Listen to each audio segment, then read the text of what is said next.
नमस्कार दोस्तों, Jhaji study IQ में आपका स्वागत है। आज हम लोग संस्कृत व्याकरण पढ़ेंगे, जिसमें संस्कृत व्याकरण में व्यंजन संधि पढ़ेंगे। इससे पहले हमने स्वर संधि के पांचों भेदों को बता दिया है। ठीक है, स्वर संधि और उसके पांचों भेदों को हमने बता दिया है। इसलिए आज हम चल रहे हैं उसके संधि के दूसरे भेद पे, जो क्या है, व्यंजन संधि है। ठीक है, अब सबसे पहले देखना यह है कि व्यंजन संधि कहते किसे। ठीक है, व्यंजन संधि कहते किसे हैं। आप लोग लिखना चाहे तो हम बोल रहे हैं, आप लिख सकते हैं। ठीक है, व्यंजन संधि कहते किसे, वैसे बाद में हम बोर्ड पर भी मेंशन कर देंगे। ठीक है, तो व्यंजन संधि वह संधि है जो स्वर या व्यंजन वर्णों के कारण व्यंजन वर्ण में, स्वर या व्यंजन वर्णों के कारण व्यंजन वर्ण में जो परिवर्तन होता है, स्वर या व्यंजन वर्णों के कारण। अब देख लीजिए, अगर यह व्यंजन संधि है तो व्यंजन या स्वर, दो वर्ण, इस दोनों के कारण फिर व्यंजन में बाद में अगर कोई परिवर्तन, कुछ बदल जाता है, तो उसी बदलाव को, उसी परिवर्तन को हम लोग क्या कहते हैं, व्यंजन संधि कहते हैं। क्या कहते हैं, व्यंजन संधि कहते हैं। ठीक है, लिख सकते हैं स्वर या व्यंजन वर्णों के कारण व्यंजन में जो परिवर्तन होता है, जो परिवर्तन होता है उसे क्या कहते हैं, व्यंजन संधि कहते हैं। ठीक है, व्यंजन संधि कहते हैं। ठीक है, तो क्या है हमारा, स्वर या व्यंजन वर्णों के कारण व्यंजन में जो परिवर्तन होता है। ठीक है, व्यंजन में जो परिवर्तन होता है, ठीक है, उसी को हम लोग क्या कहते हैं, व्यंजन संधि कहते हैं। अब इसको समझने के लिए इसके बहुत सारे नियम होते हैं। इस संधि को समझने के लिए बहुत सारे नियम होते हैं।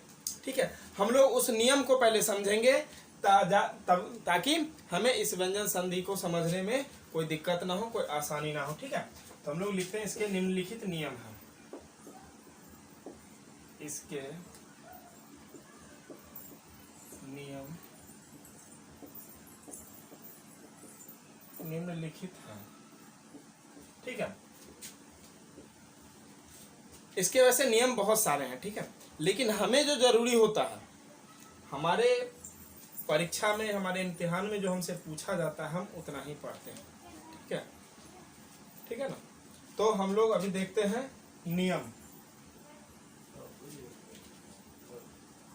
ठीक है, तो इसका सबसे पहला नियम है इसका झलांग जसो अंते। क्या है इसका सबसे पहला नियम है, झलांग जसो अंते।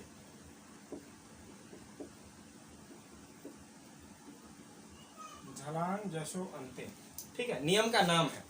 अब इस नियम में कहता क्या है, ठीक है, इस नियम में कहता क्या है वह हम लोग देखते हैं। कहता है, यदि वर्ग के प्रथम वर्ण के बाद, कोई भी ध्यान रखिए, दो वर्ग होता है, पद दो होते हैं, वर्ग दो होते हैं। ठीक है, प्रथम वर्ण और द्वितीय वर्ण कह सकते हैं, या उत्तम वर्ण कह सकते, उत्तर वर्ण कह सकते हैं। ठीक है, प्रथम मतलब पहले वाला, और उत्तर वर्ण या उत्तर पद जो होता है वो बाद का कहलाता है, दूसरा शब्द। ठीक है, तो कहता है, यदि वर्ग के प्रथम वर्ण के बाद, क्या है, यदि वर्ग के प्रथम वर्ण के बाद, प्रथम वर्ण के बाद, ठीक है, वर्ग के प्रथम वर्ण के बाद किसी वर्ग का तृतीय चतुर्थ वर्ण रहे, किसी वर्ग का, ठीक है, बाद किसी वर्ग का तृतीय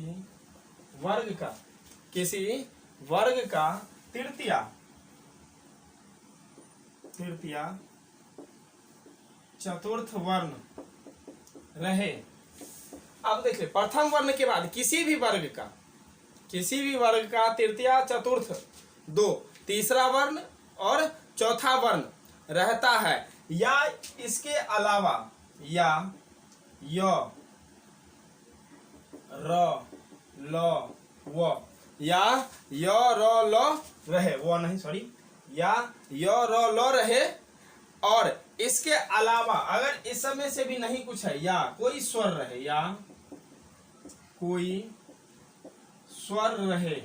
अब कहिएगा व्यंजन है, व्यंजन में स्वर, ये बात हम पहले ही बता चुके हैं, ये दोनों एक दूसरे का पूरक, लेकिन स्वर के लिए हमें व्यंजन की कोई आवश्यकता नहीं पड़ती है और ना ही पड़ेगी। लेकिन यह जो शब्द है व्यंजन, यह इसका पूरक कौन है? स्वर है। स्वर का पूरक व्यंजन नहीं है, लेकिन व्यंजन का पूरक कौन है? स्वर है। तो स्वर के बिना व्यंजन कुछ भी नहीं है, या कोई स्वर रहे। अब स्वर जितने हैं उसमें से कोई भी स्वर हो सकता है, कोई भी स्वर रहेगा, कोई भी स्वर वर्ण रहे, स्वर वर्ण रहे, तो प्रथम वर्ण जो है, प्रथम वर्ण का उसी जो प्रथम वर्ण है रहे, तो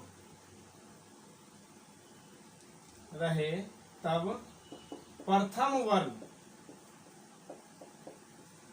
वर्ण का उसी वर्ग, प्रथम वर्ण जो पहला वाला वर्ण था, उसी वर्ग का क्या हो जाता है? तृतीया वर्ण हो जाता है। क्या हो जाता है? ये आपका तृतीया वर्ण हो जाता है, तृतीया वर्ण हो जाता है।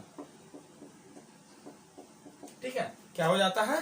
तृतीया वर्ण हो जाता है। अब फिर से एक बार देख लीजिए, कहता है यदि झलांग जसो अंते, यह व्यंजन संधि का पहला नियम है। झलांग जसो अंते, यह व्यंजन संधि का पहला नियम है। कहता है यदि वर्ग के प्रथम वर्ण के बाद किसी वर्ग का तृतीया चतुर्थ वर्ण रहे, किसी भी वर्ग का, अवर्ग कवर्ग से लेकर पवर्ग तक, ठीक है, कवर्ग से लेकर पवर्ग तक में किसी भी वर्ण का तृतीया या चतुर्थ वर्ण रहे, या इसके अलावा य र ल रहे, या ये सब भी नहीं होगा, तो अगर कोई स्वर वर्ण रहता है, तब जो वह हमारा ये पहला वाला जो वर्ण है, प्रथम वर्ण कहता है ना, तो ये प्रथम वर्ण का उसी वर्ग का क्या हो जाता है? तृतीया वर्ण हो जाता है। क्या हो जाता है? तृतीया वर्ण हो जाता है। ठीक है, हम देख लेते हैं उदाहरण के तौर पर, यथा आपको समझ में आ जाएगा। ठीक है, हम लिखते हैं दिक प्लस अंबरा। ठीक है, दिक प्लस अंबरा। अब देख लीजिए क्या कहता है, यदि वर्ग के प्रथम वर्ग के बाद, प्रथम वर्ण ये हो गया, ठीक है, वर्ग के प्रथम वर्ण के बाद यदि कोई किसी वर्ग का तृतीया चतुर्थ वर्ण रहे, या यो रहे, या कोई स्वर वर्ण रहे, तो इसमें ही ना ही इसका बाद में ये अ जो दिखा हुआ, यह ना ही कोई तृतीया है, ना ही कोई चतुर्थ है, ना ही यो के श्रेणी में आता है, यह किस में आता है? स्वर में आता है। किस में आता है? स्वर वर्ण में आता है। ठीक है, तो स्वर हो गया, ये स्वर वर्ण रहे। तब प्रथम वर्ण कौन सा? ये क। प्रथम वर्ण उसी वर्ग का, ये खुद अपने वर्ग का कौन क्या हो जाता है? तृतीया वर्ण हो जाता है। क्या हो जाता है? तृतीया वर्ण हो जाता है। तो क्या लिख लेते हैं हम? दिगंबरः। ठीक है, क्या हो जाता है? दिगंबरः। ठीक है ना। अब एक और एग्जांपल देख लीजिए, कहता है अप प्लस जह, अप प्लस जह। ठीक है, अप प्लस जह, अर्थात देख लीजिए यह प्रथम वर्ण है, यह प्रथम वर्ण है, बाद में किसी भी वर्ण का तृतीया चतुर्थ। अब देख लीजिए यहाँ पर तृतीया चौ छ ज, अर्थात ये तृतीया वर्ण है। क्या है? ये तृतीया वर्ण है। तो प्रथम वर्ग का उसी वर्ग का क्या हो जाएगा? तृतीया हो जाएगा। तो प का तृतीया वर्ण क्या हो जाता है? ब हो जाता है। क्या हो जाएगा? अबजह। क्या हो जाएगा? अबजह। ठीक है, तो ये था हमारा झलांग जसो अंत्य का नियम, जो आपके सामने उदाहरण सहित हमने प्रकट किया। ठीक है, यह हमारा था व्यंजन संधि का पहला नियम। ठीक है, अब हम लोग चलेंगे व्यंजन संधि के दूसरे नियम पर। ठीक है ना। तो पहला नियम हमने देखा था, अब हम देखते हैं व्यंजन संधि के दूसरे नियम को, जो कहता है अचोरहाभ्याम द्वय।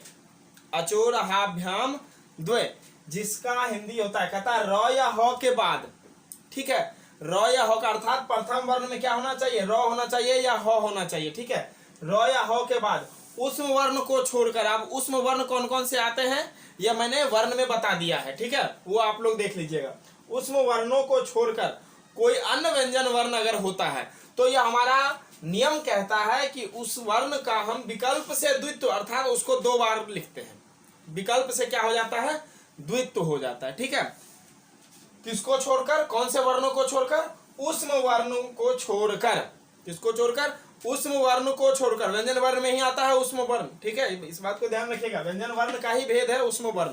अब इसलिए उष्म वर्ण कौन कौन से है यह मैंने वर्ण में बताया है, ठीक है, उष्म वर्ण कौन कौन से है यह हमने वर्ण जब पढ़ाया था तो उसमें बताया था, वह आप लोग ढूंढ लीजिएगा, मिला लीजिएगा, ठीक है। तो इसके अलावा अगर कोई अन्य व्यंजन वर्ण आता है तो उस वर्ण का इस नियम के अनुसार विकल्प से क्या हो जाता है? द्वित, अर्थात जो वर्ण आएगा उसको हम कितने बार लिखेंगे? 2 बार लिखेंगे, ठीक है, कितने बार?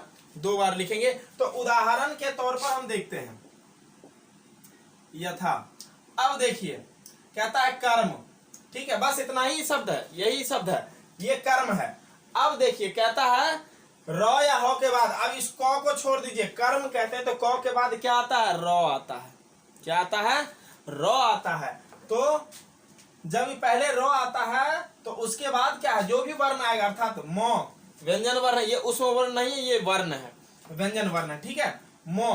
तो अब यह जो व्यंजन वर्ण है इसी म को क्या कर देंगे हम? विकल्प से द्वित अर्थात 2 बार कर देंगे, ठीक है, कर्म। क्या हो जाएगा? कर्म, डबल मो, मो मो संयुक्त हो जाएगा, कर्म, ठीक है। एक और एग्जांपल देख लीजिए, सर्वम। क्या है? सर्वम, ठीक है, सर्वम।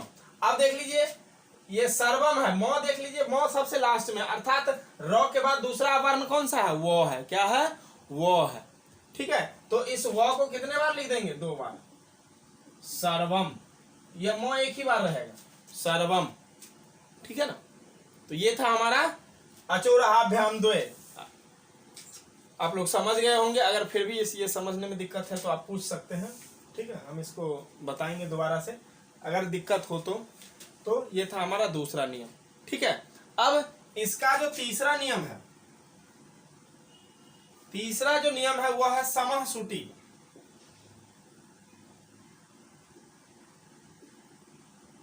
समःश्रुति क्या है? तीसरा नियम समःश्रुति, वो हम आपको बताते हैं।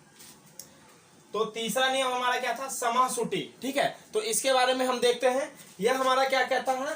कहता है यदि सम के बाद, यदि सम शब्द होना चाहिए, सम, यदि सम शब्द के बाद क्री धातु से, अर्थात क्री, जो क्री अर्थात क्री, सिर्फ क्री ही नहीं, बहुत सारे शब्द होते हैं, कार, कृति, ठीक है, ऐसे शब्द, क्री धातु से निष्पन्न कोई शब्द आता है, कोई शब्द आता है, कोई भी शब्द आता है, तो सम में जो मौ लगा हुआ रहता है उस मौ के जगह पर क्या हो जाता है? मौ का लोप हो जाता है और क्या हो जाता है?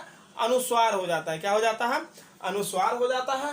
और अनुस्वार होने के बाद पुनः एक दंत स का आगमन हो जाता है। विकल्प से यह नियम के अनुसार कहता है कि मौ का जब अनुस्वार हो जाएगा तो दंत स का एक आगमन हो जाएगा। एग्जाम्पल देख लीजिएगा, आपको समझ में आ जाएगा, ठीक है। यथा में हम देखते हैं सम प्लस कृति, सम प्लस कृति, ठीक है, अनुस्वार के बाद सौ का आगमन होगा। तो सबसे पहले हम सौ और मौ है, तो इस मौ के जगह पर क्या होगा? अनुस्वार हो जाएगा। तो सबसे पहले हम सौ को लिख लेते हैं, ठीक है। उसके बाद कहता है मौ के जगह पर अनुस्वार हो जाता है तो हम अनुस्वार डाल देते हैं, बिंदु डाल देते हैं।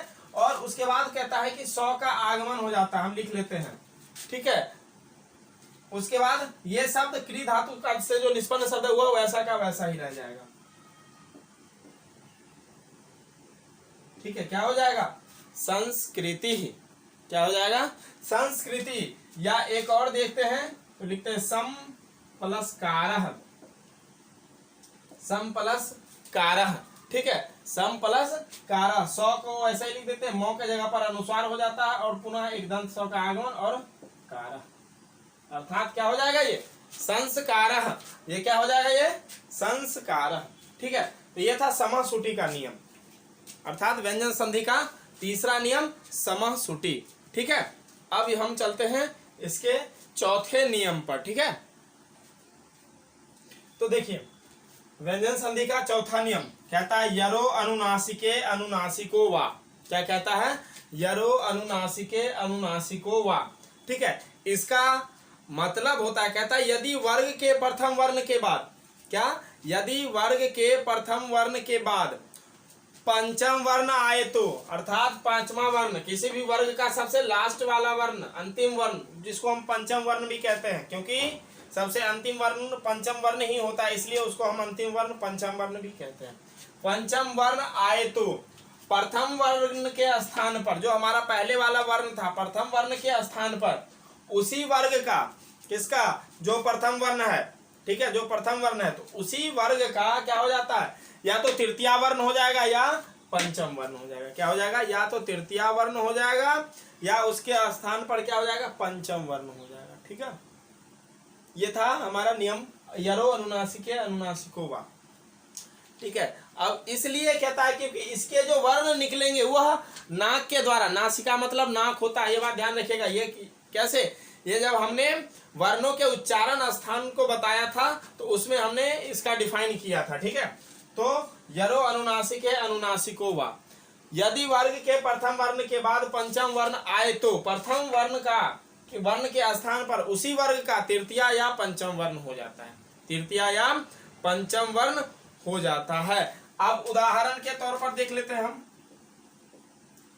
यथा हम लिखते हैं जगत प्लस नाथ, नाथा, जगत प्लस नाथा। अब देख लीजिए प्रथम वर्ण, यदि वर्ग के प्रथम वर्ण के बाद, प्रथम वर्ण तो है, वर्ग के बाद पंचम वर्ण आए तो, पंचम वर्ण क्या है, 9 है, पंचम वर्ण आए तो प्रथम वर्ण के स्थान पर, अर्थात इस वर्ण के स्थान पर उसी वर्ग का, किसका, इसका, ये जो यहाँ पर तो वर्ण है, इसी तो वर्ण का क्या हो जाएगा, तृतीय हो जाएगा या क्या हो जाएगा, पंचम हो जाएगा। ठीक है, जब तृतीय या पंचम हो जाएगा तो इसके स्थान पर देखते हैं, या तृतीय लिखते हैं तो जगन्नाथ। ठीक है, जगन्नाथ सुनने में थोड़ा और टाइप लगता है, लेकिन जब इसमें हम पंचम वर्ण मिलाते हैं तो क्या हो जाता है, जगन्नाथ। क्या हो जाएगा, जगन्नाथ। अब कहिएगा दोनों, तो एक तो पहले से यहाँ विराजमान है और दूसरा प्रथम वर्ण के स्थान पर उसी वर्ण का पंचम वर्ण आया। ठीक है, तो ये हो गया जगन्नाथ और जगन्नाथ। वैसे शब्द दोनों सही है, जगन्नाथ भी सही है और जगन्नाथ भी सही है।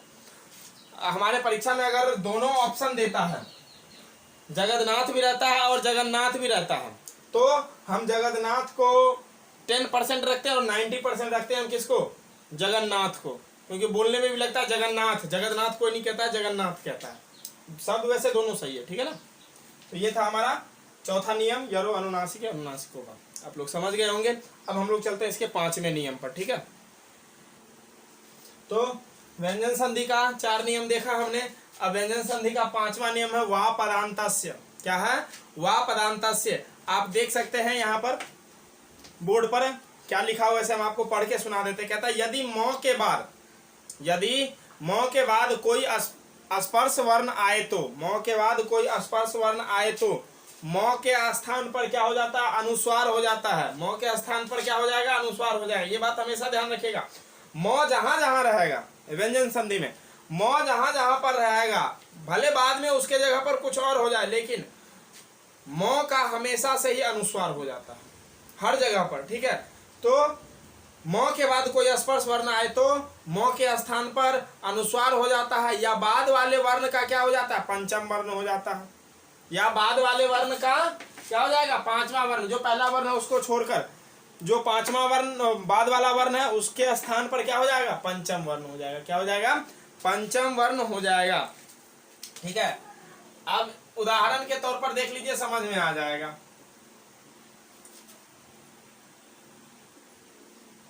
अहम प्लस कारः, अहम प्लस कारः। ठीक है, अब अहम, हम लिखते हैं अह। अब कहता है म के स्थान पर क्या हो जाएगा, अनुस्वार हो जाएगा, तो हम यहाँ पर अनुस्वार डाल देते हैं। और कारः, अहंकारः। ठीक है, और या नहीं तो कहता है या बाद वाले वर्ण का पंचम वर्ण हो जाता है। बाद वाला वर्ण कौन सा है, क है, तो क का क्या हो जाएगा, 5वां वर्ण अंग। क्या हो जाएगा वह, अहंकारः। ठीक है, अहंकारः। क्या हो जाएगा, अहंकारः। ठीक है, अगर म के स्थान पर अनुस्वार देते हैं तो क्या हो जाएगा, अहंकार, और 5वां वर्ण अगर लगाते हैं तो क्या हो जाता है, अहंकारः। ठीक है, शब्द दोनों सही है, बना हुआ दोनों शब्द सही है। ठीक है, वह पदांता से एक बार फिर से समझ लीजिए, यदि म के बाद कोई स्पर्श वर्ण आए तो, यदि म के बाद, ना कि कोई और वर्ण रख लीजिएगा, म के बाद कोई स्पर्श वर्ण आए तो इस म के स्थान पर, ये जो म है, इस म के स्थान पर क्या हो जाता है, अनुस्वार हो जाएगा। यहाँ लिखा हुआ देख लीजिए, अनुस्वार हो जाता है। ठीक है, और या नहीं तो अगर अनुस्वार हम नहीं रखना चाहते हैं तो बाद वाला वर्ण जो भी हमारा रहेगा, क च ट त प, कोई सा भी अगर रहता है तो उस वर्ण का क्या हो जाएगा, पांचवा वर्ण हो जाएगा, जो हमने यहाँ लिख दिया।